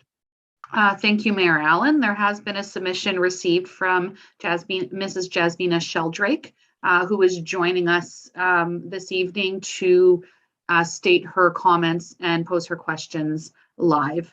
Mrs. Sheldrake, you are now promoted to a panelist. You can unmute yourself and go ahead with your question. The question is basically to Councillor Hannah, who thinks that we should have service lanes if we do the official plan for Bayfield Street that does not exist in any city, town, or anyone else that has been redesignated or redesigned by WSP. The other thing is, Councillor Hannah, there's more than one way out of Midhurst, and that is St. Vincent that goes Ms. down. Sheldrake, Ms. Sheldrake, just pose your question, not to any particular counselor, Okay. but pose your question.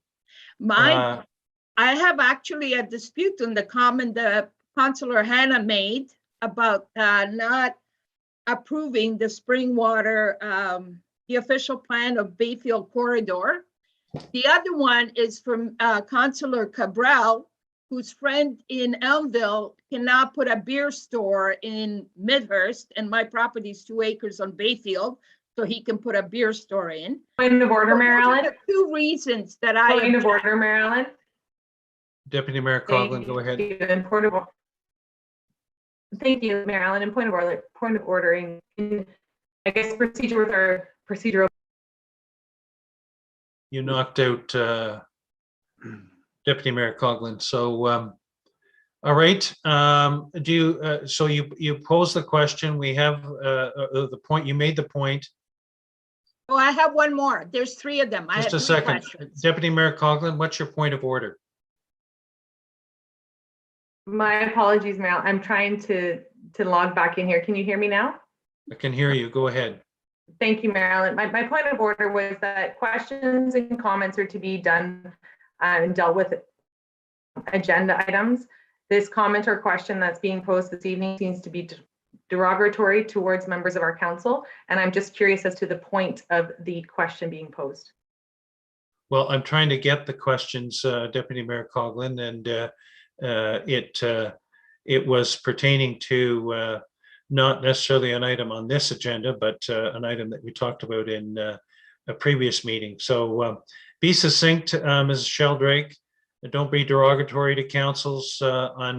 Pose your third question, please. The third question was that the 20,000 people are supposed to come, and I do believe the Bayfield Street and Bayfield corridor belongs in Midhurst because of the fact that we're going to put in the fire department, the ambulance, the library, and everything else. My disagreement was the service lanes, the beer store, and no access to downtown Midhurst. Ms. So what is your question? You expressed your agreement or disagreement, but I don't get a question out of that. My question is, why does Councillor Hanna and Councillor Gabriel object, besides the two things that they mentioned in the meeting, object to the official plan for Bayfield Street to continue and be approved by County of Simcoe? You're free to take that up with them individually as councillors, so you can contact them. Councillor Hanna's put up his card, so I'll let him speak. Thank you, Mayor, and I want to thank the Deputy Mayor for speaking up, and I was surprised, Mayor, that you let her go on trying to be critical of members of this council. And Councillor Cabell and both and I believe, at least I did, say that we're supportive of the commercial development. We're just not supportive of trying to turn a provincial highway into a main street. So if the complainant had to listen properly, I think she would have understood that. Well, Councillor Hanna, I did try to get a question from the questioner, and I did try to intercede. So thank you, Ms. Sheldrake. Follow up with them individually if you wish. Okay. Next, we have minutes. Item 7, adoption of minutes of council. Can I have a mover and seconder to get this on the floor, please? Councillor Cabral and Deputy Mayor Coughlin. Any comments with respect to minutes 1 through 4? The motion is that the minutes of council listed herein be approved. Special meeting of council July 26th, special meeting of council August 4th, regular meeting of council August 4th, 2021. All those in favor? That is carried. No correspondence and information items. And so we move to action reports. Can I have a mover and seconder to get this on the floor, please? Councillor Ma, Councillor Ritchie. Items 9.2, 9.3, 9.4. Any questions or desire to pull any of these?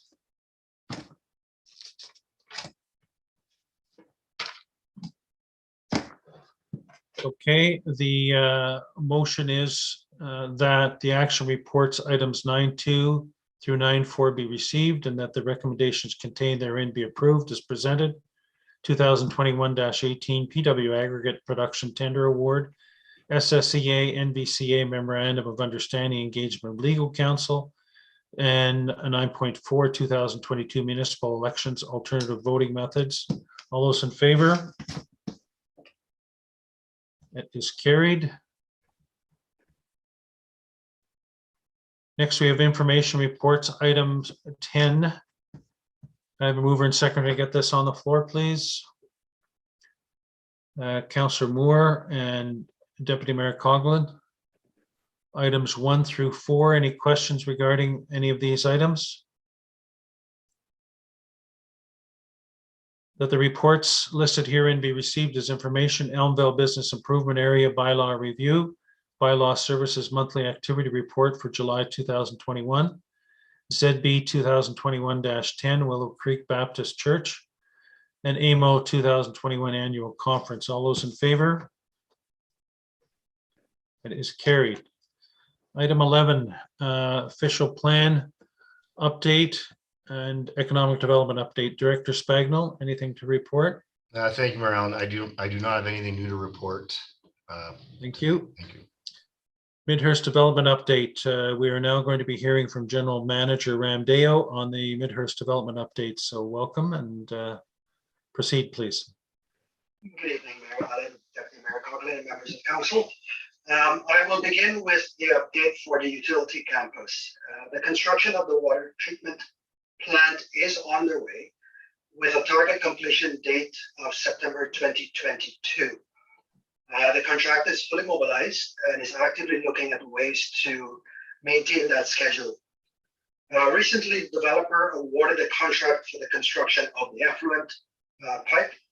That contractor is working towards late September mobilization with a target completion date of early summer 2022. Now to the mixed subdivision. The internal roads are being paved and will be complete with base asphalt likely by Labor Day. The internal water and wastewater mains are in the ground and testing is on the way.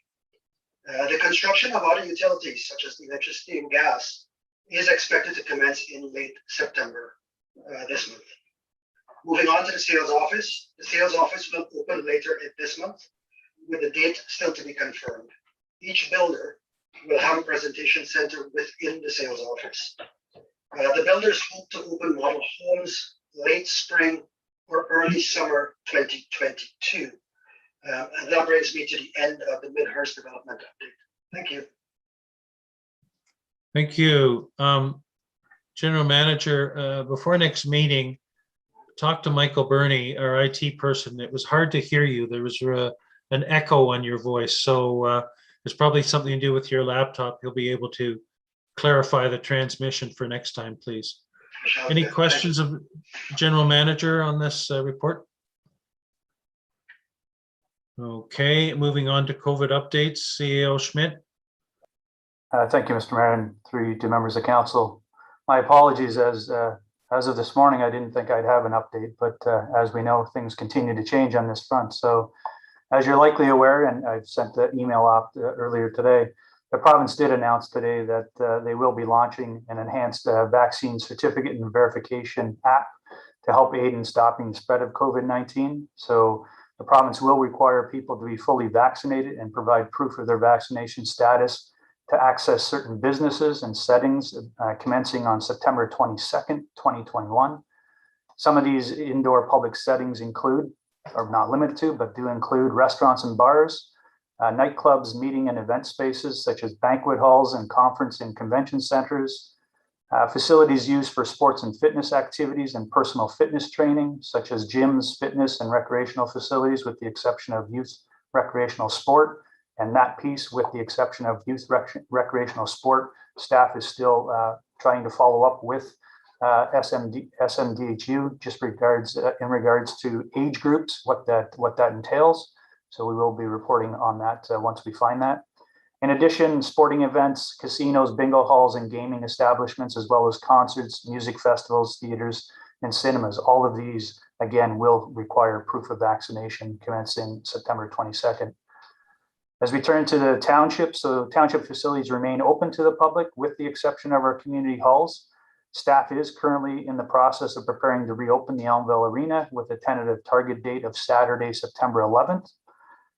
From a vaccination standpoint, so if we look at Simcoe Muskoka and we look at eligible population, so 12 years old and older, 81.7% have received a single dose, whereas 74.5% have received 2 doses.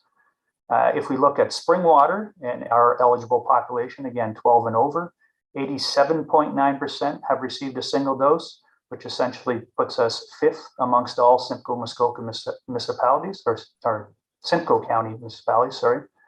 Whereas 81.9% have received 2 doses, which places us 3rd amongst Simcoe County municipalities.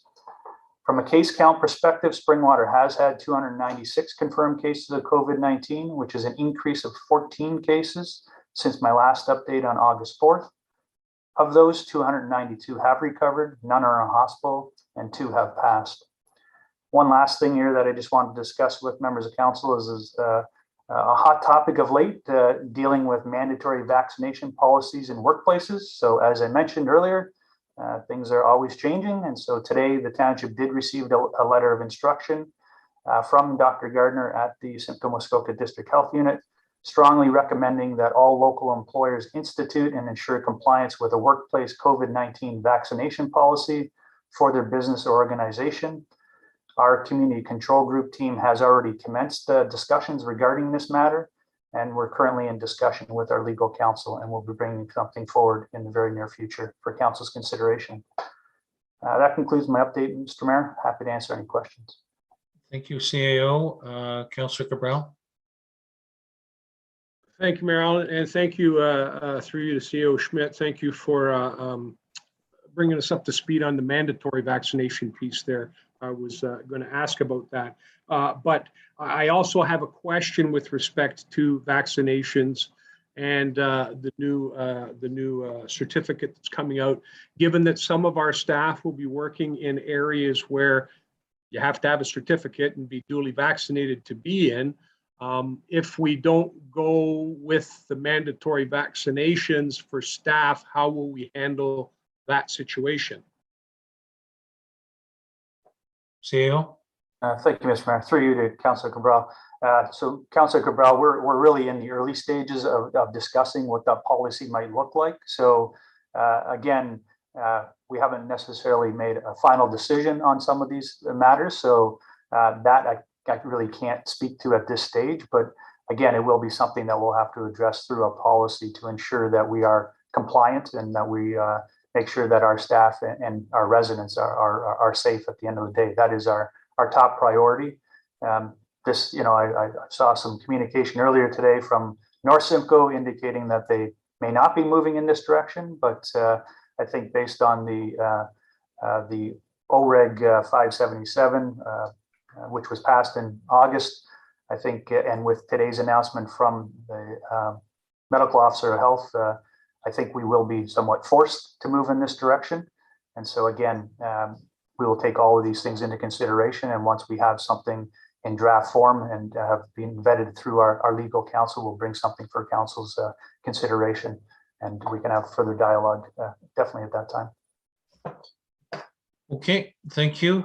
Moving on to county updates, Deputy Mayor Coughlin. Thank you, Mayor Allen, and through you to council and residents. The hot topic is still the garbage, and specifically the garbage bins. So many of our residents are starting to receive their garbage bins. I will report that I am quite surprised at the amount of people that are actually reaching out to say that their concerns have been alleviated, whereas I would say equally others have been reaching out to say that there is not enough room in the garage. So we will continue to work with residents to find solutions and also to continue to move forward with the county as we look to possible solutions to various size bins.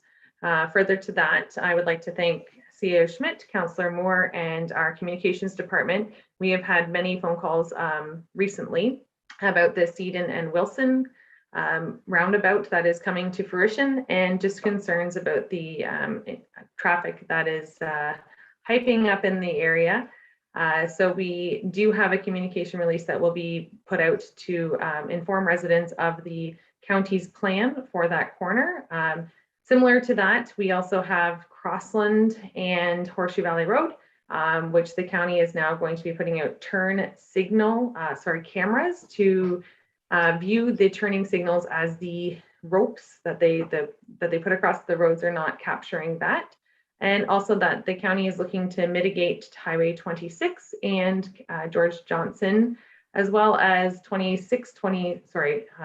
Bayfield Street and Horseshoe Valley Road, looking to remonitor the lights in the length of time that the lights are to mitigate the summer traffic that is through our area. And aside from that, Mayor Allen, we anxiously await our September 17th meeting. 14th, Good. My apologies, September 14th. Thank you. Moving on to municipal updates. Any municipal updates? Councillor Hannah. Thank you, and through you to Clerk Ainsworth, who I'm sure can answer the question. An inquiry from residents in Midhurst with regard to market rate for dyslexia in October. They're just wanting to know whether a decision has been made yet on the flying of the flag and whether we will be lighting up red as we did last year. Clerk Ainsworth? Thank you, Mayor Allen. Through you to Councillor Hannah. The flag request has been approved. Clerk staff will be working with the requesters to make arrangements for that. So all of council will be made aware of when the flag raising will take place. And yes, we will be planning on lighting up the municipal office or the administration center as we did last year. Thank you. They sent me a lengthy email with some other questions that I'd be happy to forward to because they authorized me doing it. Thank you. Thank you. Thank you. Any other municipal updates? Councillor Cabral? Thank you. Just wanted to let everyone know in Elmvale, the light standards have gone up. The heads are on. They're not operational yet, but I'm hopeful that we'll see the lights at George and Young be operational shortly. I did pass by the Hillsdale area not too long ago, late last week, and there didn't seem to be a whole lot taking place there, although it did look like one standard was up. I didn't see any light heads, so I don't know if there's an update on what's going on in Hillsdale or not. But if anybody has any further information on the Hillsdale one, maybe on staff, they might be able to let us know when that's going to start taking shape too. General Manager Ramdeo, do you possibly have an update on the Hillsdale matter? Mayor Allen, at this point in time, no, I do not. Okay, we'll find out about that and you can get back to us then. Thank you. I shall do that. Moving on to notice of motion. We have a series of them. 12.1, naming the laneway in Elmvale after the Campbell family. I'll turn it over to Deputy Mayor Coughlin.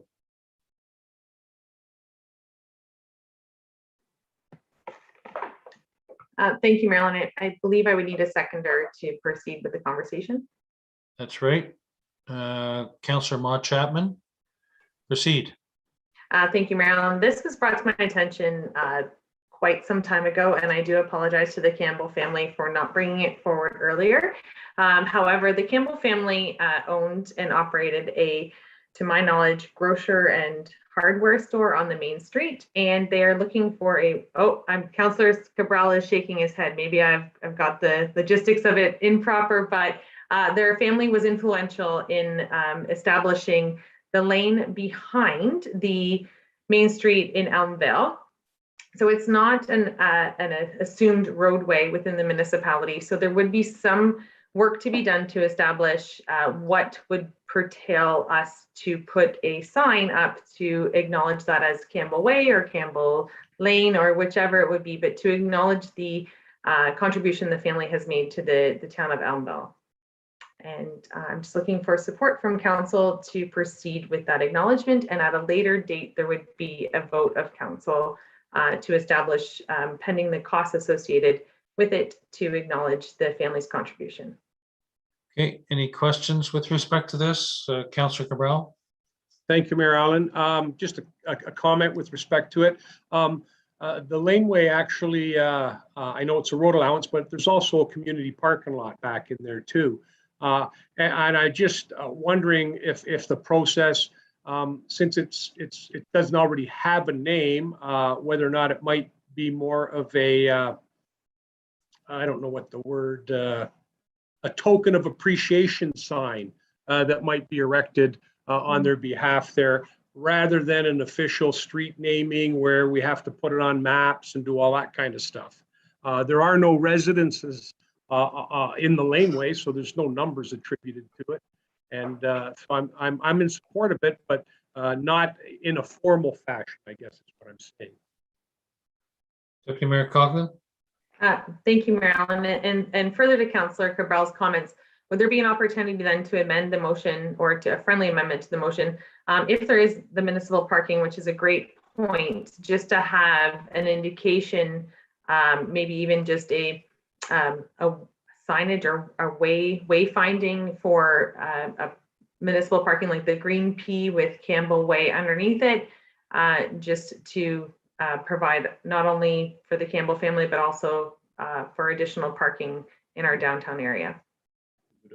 Okay, that's all right with a seconder as well. Okay, Clerk Ainsworth, you captured that change? Yes, Mayor Allen. Yep. Okay, all those in favor? That is carried. 12.2, Barrie Minor Hockey additional charge for Springwater residents, moved by Deputy Mayor Coughlin. Is there a seconder for this? Councillor Maude Chapman, go ahead, Deputy Mayor Coughlin. Thank you, Marilyn. It's been brought to my attention further to the municipal, I want to say, a reciprocal agreement with the city of Barrie, which we pay approximately $80,000 a year to residents of Springwater who are property of Barrie Minor Hockey, therefore have no ability to choose to play hockey in Elmville, who are required to play hockey in the city of Barrie, are now being charged an additional fee of $35 for the Barrie Minor Hockey Association. On the same token, the Barrie Women's Minor Hockey Association does not require that. In their registration package, it actually states that members of the city of Barrie and the township of Springwater are exempt from the out of city fee or additional. Am I back now? Sorry, it told me that my internet's unstable. My apologies. So just further to that there seems to be, in my opinion, a lack of communication between the city of Barrie and the service providers that they endorse. And I think that we need to bring it to their attention that the residents of Springwater are being charged in addition to their 80,000 or forgive me the not exact number on top of the registration fee. Okay. Any questions? Clerk Ainsworth, I'll let you comment, then Councillor Moore. Thank you. And just to note, there was a small correction made to the motion as seen on the agenda. So I'll read what the correction is. So it states that staff report back to council on the reciprocal agreement the Township of Springwater has in place with the city of Barrie and not Barrie Minor Hockey. So that was a small change that was made to the motion. Okay. And through you, Marilyn, thank you. Yes, and thank you for that point, Clerk Ainsworth. And just to reiterate that our agreement is with the city of Barrie. However, the two, the women's hockey and the men's hockey, the women's hockey does not charge an additional fee. However, the men's hockey or boys hockey does. So I think that it is only fair to our residents that we establish how and why this is happening. Councillor Moore. Thank you, Mayor Allen. So I guess my thought for the deputy mayor is that those are municipal services. So the agreement is from the city to the township. But further, where I am, we actually had to play in ESSA. We didn't play with the city of Barrie, and we also were charged additional fees, but no reciprocal agreement with the township of ESSA. So I'm not sure how you would achieve that, and then you'd have to make arrangements with not just the city of Barrie. You have other townships too to consider. Okay. Thank you, Mayor Allen. And if I can further to that, Councillor Moore, that is my point. The residents of Springwater Township are paying a reciprocal agreement with specifically the city of Barrie. To my knowledge, there is no recreation agreement with the township of ESSA. We do have one with Oro and Tiny for our libraries, our ball diamonds, and our arena. However, we as residents are paying the city of Barrie to be considered residents. So we are able to register for courses at the same time as the city of Barrie. We are to be paying a city of Barrie resident fee. There should not be an additional fee. So for many years, our council have been asking the city of Barrie to indicate us by postal code how many residents are using this. Is it worthwhile? So to me, if we're paying them such a large sum of money to be considered residents and to be able to utilize their facilities equal to their city of Barrie residents, our residents should not experience an additional fee when we're already paying it through our taxes. Follow on, Councillor Moore. Sorry, it's really just a question. Yeah, I'm not muted. Sorry, just a question to Deputy Mayor Coughlin. How do you do that with a private business? Deputy Mayor. Thank you. And Councillor Moore, you are correct. The city of Barrie has no, and to my mind, it would be much like Elmville. We as a municipality can set our ice rates, but we really don't have authority over what Elmville Minor Hockey charges to the residents of Springwater, Tiny, and Oro to participate in hockey. However, this is an additional fee on top of the registration for the city of Barrie, where I believe that this fee, this 70, I believe it was 70 at the beginning of our term, but I think it's upwards of 80 now, $80,000, which Springwater pays to the city of Barrie to have our residents included as residents of the city of Barrie. So there should not be an out of city fee. Whereas if you're coming from Innisfil or ESSA or somewhere else, you would be subject to that additional fee. So to my point is our residents should only be paying one or the other. They shouldn't be paying the $80,000 if they're going to be paying $35 per child to participate at a facility. So I think my intent through this is to bring it to the attention of City of Barrie that one of their organizations is charging. I don't know, maybe Barrie Minor Hockey isn't aware that we have gone forward with this agreement. I would just like it to be understood because, like I said, this is the first time my own child has stepped outside of Elmvale to the city of Barrie, and the Barrie Sharks organization does acknowledge that Springwater residents do not pay an out-of-city fee. Okay. All right then. So the motion has been read by the clerk as adjusted or clarified. So we'll take the vote. All those in favor? That is carried. Next is 12.4. No, next is 12.3. And although it has my name on it, instead of passing the chair, I believe the clerk has talked to Councillor Ma about that. So this pertains to the newcomer awards that we've sponsored each year. And so are you willing to move this, Councillor Ma Chapman? Yes. Is there a seconder for this? Yeah, Councillor Cabral. Any discussions with respect to continuing to contribute $500 towards the newcomer recognition awards? All those in favor? I won't read the whole thing. I think you've read it. That is carried. Next is the storyboard sign for Anton Mills Community Center submitted by Councillor, moved by Councillor Chapman. Is there a seconder for this, please?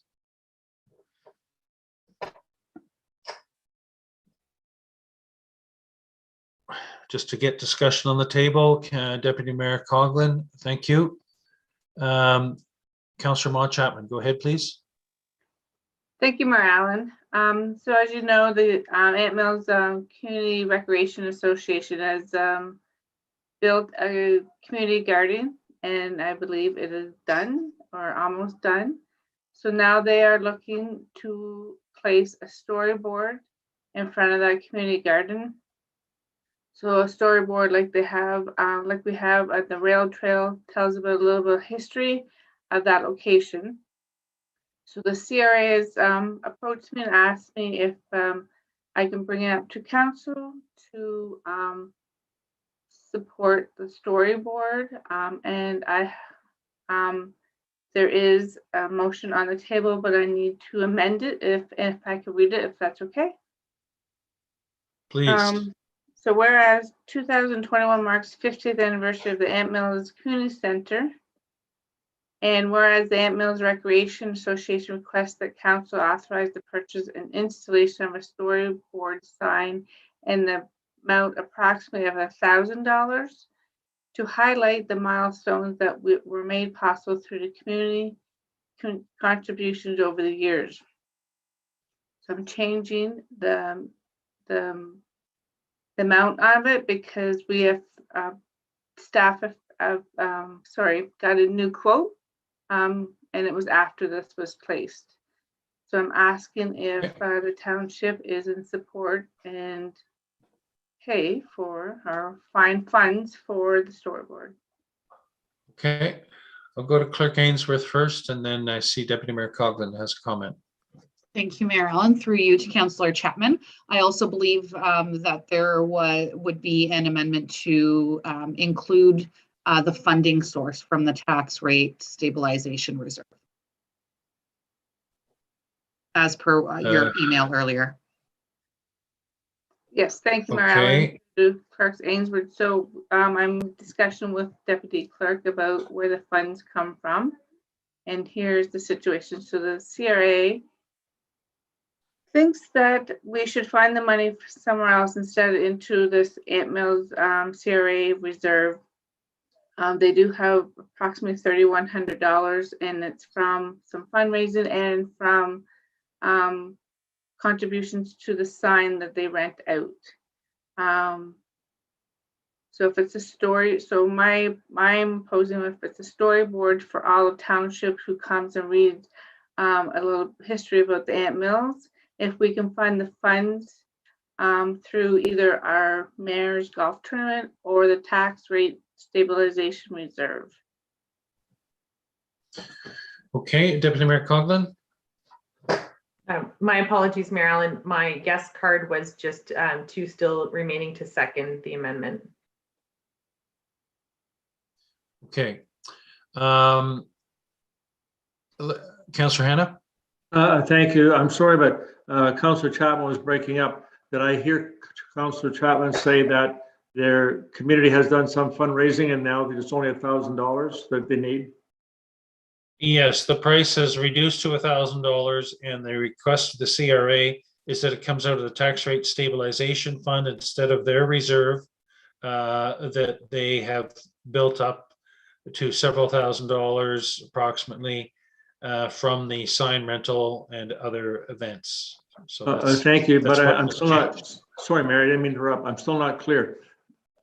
Is the community also making a contribution? No, they're looking for the cost of the sign, which has gone from $32.39 down to $1,000 from the township's tax rate stabilization fund. Thank you, because the reason I'm concerned about that is that the other community halls quite frequently have to fundraise for a portion of things they ask for. So thank you. Thank you. Councillor Ritchie. Alan, I just, you know what, I think this is a great idea. It's 50 years. And, you know, our area, and I don't think we do enough for this, is our area is so rich in history, whether it be Ant Mills or Hillsdale or Granville, any of these areas. I often think we sometimes let things slide through the cracks. And I think this is a perfect way, the tax stabilization for $1,000 and speak about the history again of Ant Mills. I'd like to support this 100%. Thank you. Thank you. Deputy Mayor Coughlin. Thank you, Mayor Allen. I agree with the comments made by Councillor Ritchie. I do feel though that years prior through the mayor's golf tournament, the spring water swing, part of our fundraising initiative did say local charities or community initiatives. And that's what we went to our local businesses and our stakeholders for. I think that this is a great community initiative. I do not believe that it should come out of the tax stabilization reserve. I think that this does fall into the parameters of the mayor's golf tournament, and it is an excellent community initiative, and it's one that I would like to support. However, I would like to see it, if amenable, come from the spring water swing. And CAO Schmidt, what do we have remaining, or Director Radigan, if she, no, yes, Director Radigan. Sorry, what do we have remaining in that? Do you know? Thank you. Through you, Mayor Allen, we have approximately $6,500 remaining in the mayor's golf tournament. Okay. Okay. Councillor Cabral? Thank you, Mayor Allen. I would have to say, I didn't think there was any more funds in there, but taking it from the tax reserves means we're taking it from all the residents, not just the ones who live in Anton Mills, which sometimes isn't a problem, but this tends to benefit Anton Mills more than other locations. But did I also hear you correctly to say that they do have some reserved funds for their CRA there, or their hall? Yes, I believe it's approximately $3,000. Councillor Ma Chapman? Yes, she's nodding her head. Yes. Yeah, I guess I would, my preference would be for it to come from there. However, I'm amiable to having it come from the spring water swing. I just don't think it should come from the tax reserves, even though it's only $1,000. Yeah, yeah. The amount is not huge, but I agree with that. I also remind you that the Simcoe County Federation of Agriculture farmers are putting signs on the rail trail about the history of farming, that they have raised funds and are supporting themselves. So we've got different parties doing different things. Yeah. And we have to be careful not to set mixed precedents here. So I just raised that point. Councillor Moore? Thank you, Mayor Allen. What if we asked to split the difference, 500 from the CRA and 500 from Springwater? That way, you know, they've got some money invested and some skin in the game, so they say. I think that's a good idea. Councillor Ma, what do you think about that? Thank you, Mary Ellen. I'm fine with that. I don't know if they are. I don't know if I can say yes and for support on their side, or just go ahead. I have no problem with that. I think all the CRA should pay for some of their stuff, like I've been saying for the last 3 years. I think it should be, as I said, 50-50. And I said that, I think, with my first term. So I agree it should be 50-50 if it's just Ant Mills. They think that it's a township thing, but even though they want to do it, I'm okay with that too. But if the golf tournament is for those things and we have $6,500, whatever council supports, either way, I'm good with. I just think the precedent is properly set if there is some sort of a split for future requests coming forward similar to this. So with a reduction to $1,000 and the 50-50 incorporated from the CRA and the Springwater Swing, all those in favor? Yeah. That is carried. Thank you. Thank Are there any other notices of motion? Moving on to items for future consideration. Any items for future consideration? Can I have a mover and seconder for the bylaws at 15.1, please? Deputy Mayor Coughlin, Councillor Cabral, that the bylaw listed herein be signed and sealed by the Mayor and Clerk 2021-82 Animal Control and Pound Services Agreement. All those in favor? That is carried. Confirmatory bylaw, mover and seconder. Councillor Ritchie, Councillor Cabral, that the bylaw 2021-83 to confirm and adopt the proceedings of council at the regular meeting held on September 2021, listed herein, be signed and sealed by the Mayor and Clerk. All those in favor? Mover and seconder to adjourn, please. Councillor Ma Chapman, Councillor Ritchie, that the regular meeting of the Township of Springwater does now adjourn at 8:44 p.m. to meet again in regular meeting on September 15, 6:30 p.m. All those in favor? That's carried. Thank you. Good night.